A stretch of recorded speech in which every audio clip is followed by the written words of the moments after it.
Today I'm going to meet one of my hero cars. Now, if you were living in the UK during the 80s and 90s, you will know this was one of the most iconic cars to roam the streets. But first of all, let's go meet the owner.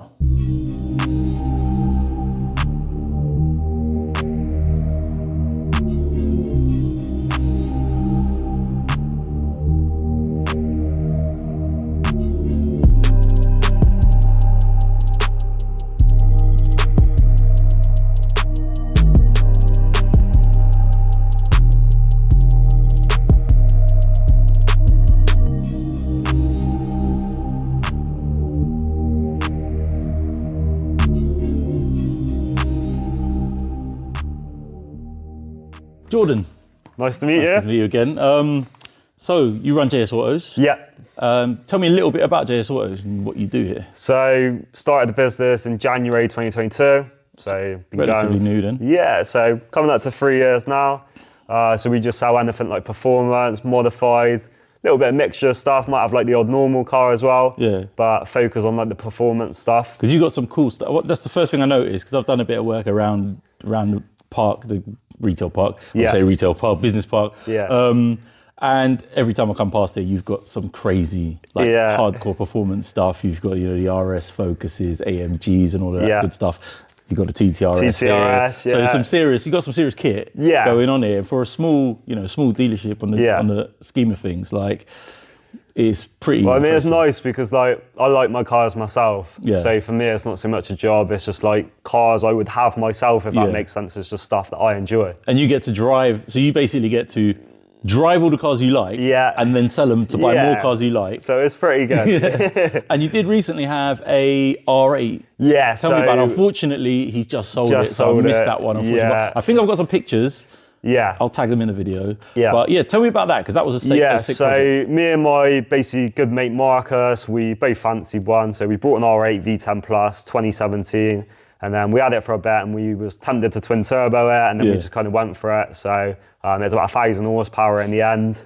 Obviously no back bumper, so yeah, quite cool. That was a crazy car. I mean, I didn't unfortunately get a chance to take the one out, but savage. It is savage, it's sick. Did you get good money on it? Yeah, I mean, we didn't lose any money, so. Oh, you didn't lose out? Didn't lose any money. That's impressive, because normally when you mod a car that heavy, it's pretty much a money pit, isn't it, at that point? we done well, to be honest, and it's nice to be able to have it. Yeah. So you got any other projects that you're thinking of doing? Anything else? Not really. Got like the odd toys hanging around. Got like a Sierra Cosworth, which you'll probably see in a minute. Yeah. But nothing too much going on, really. I mean, I've got the A45s as my own car. So you're doing some bits to that as well? Yeah, so brought it standard. I've like lowered and spaced it. It's going to EST in the next couple of weeks to tune it. I've put like catless downpipe on, and So what are you thinking you get out of that? Should be about 520.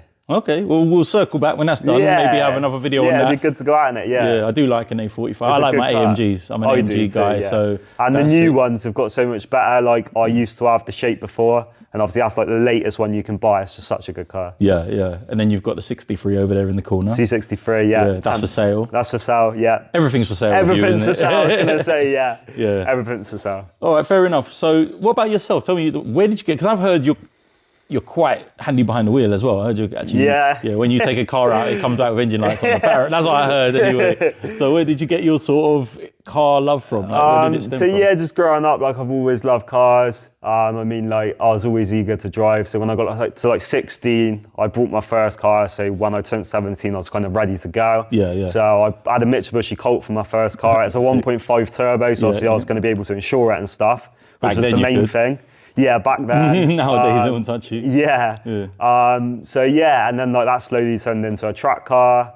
And then I've always loved cars, so I was always like kind of buying stuff for myself, and then like friends would be wanting it and offering me more money. Yeah. So I was learning that I was able to buy stuff I liked and make money off it. Yeah. And then it's kind of built to what it is now. Yeah. All right, that's all good. So what? Talk of the Cosworth. That's what I've come here to look at. Yeah. Because that is, in my mind, an absolute icon car of the 80s and 90s. If you were about in the sort of 90s and you saw a Cosworth, it was like, that's the GOAT. Exactly. I think Ford went a bit mad back then. Yeah. They were making some crazy stuff back then. I mean, they still do, like you've got the Focus RS, but it's not the same. Like back then, I think the rules were a bit more slack. Yeah. Car companies could do kind of what they wanted to do. Yeah. And that's sort of a big example of that. So let's go and have a look at it. Yeah. Show me around the car and hope we can get it on the road. Nice. Cool.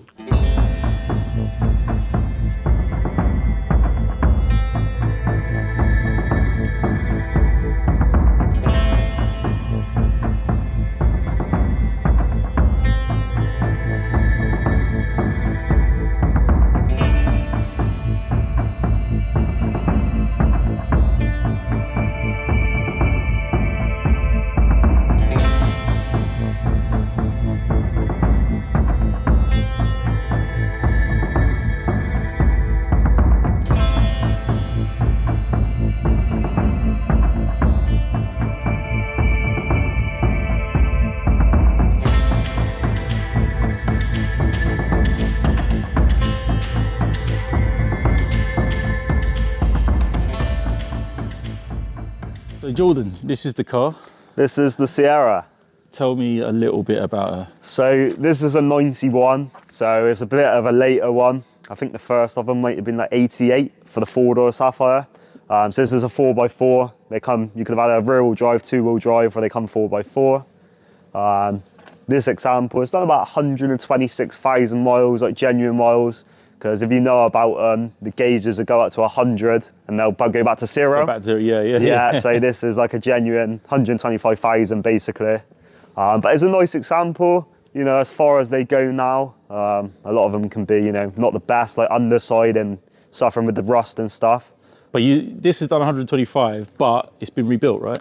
Yeah, so it's not like so much being restored. It's just, to be honest, like it's had the same owner for the past 12 years. It's been garaged, but it has had a lot of like maintenance work done to it. It's just recently had a full engine rebuilt. Yeah, so the engine's relatively new. So the engine was built by Anderson Racing. It had a lot of money spent having the engine done, and it does sound absolutely sweet now. Like gearbox has all been rebuilt, so like underneath it all looks shiny, like all the gearbox and that. And yeah, it's not a bad car at all, to be honest with you. Because I've had a look under the bonnet, and yeah, it's very clean. It's all clean and tidy under the bonnet. I've certainly seen worse of these for sure. I mean, most of these, to be fair, were pretty much neglected and ragged to hell.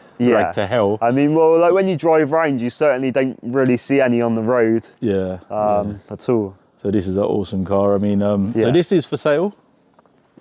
What sort of money is this car in? So this is up for £28,500. Yeah. To be fair, like for a decent one, you know, they don't really come any cheaper than that, to be honest with you. Yeah, no, I think that's actually you know, they're going for £20,000 in bits. Like, you know, needing loads of money spending on them. So yeah, it's not bad at all, to be honest. Yeah, and I think it's a good price. The car's very, very clean. Very few blemishes on it. It's not. And it drives like mechanically, it's just absolutely spot on. Yeah. So I think it's time we should take her out for a spin. Yeah, let's go out.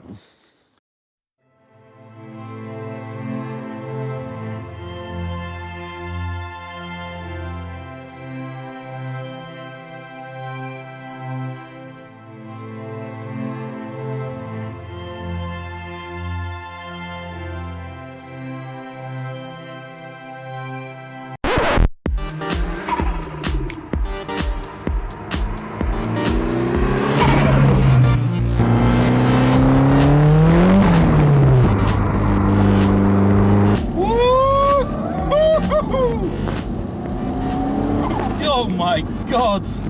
Yes, I'm in the epic Ford Sierra Sapphire Cosworth 4x4, and honestly, this car is not disappointing. This feels absolutely great. It's savage, it's very old school feeling, but it feels great. The brakes work well, it's got a lot of power. This is definitely more than 220 brake, which it came out of the factory with. This feels to me like it's probably around the 300 give or take mark. This has a lot of poke.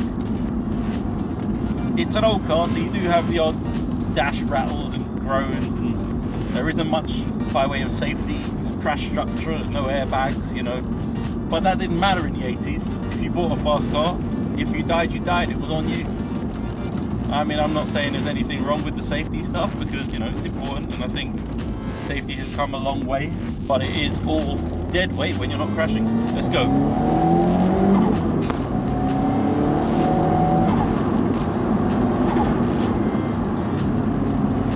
This car is amazing.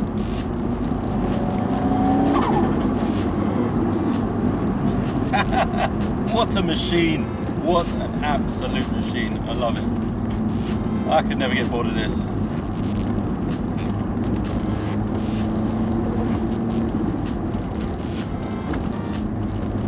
What a great day.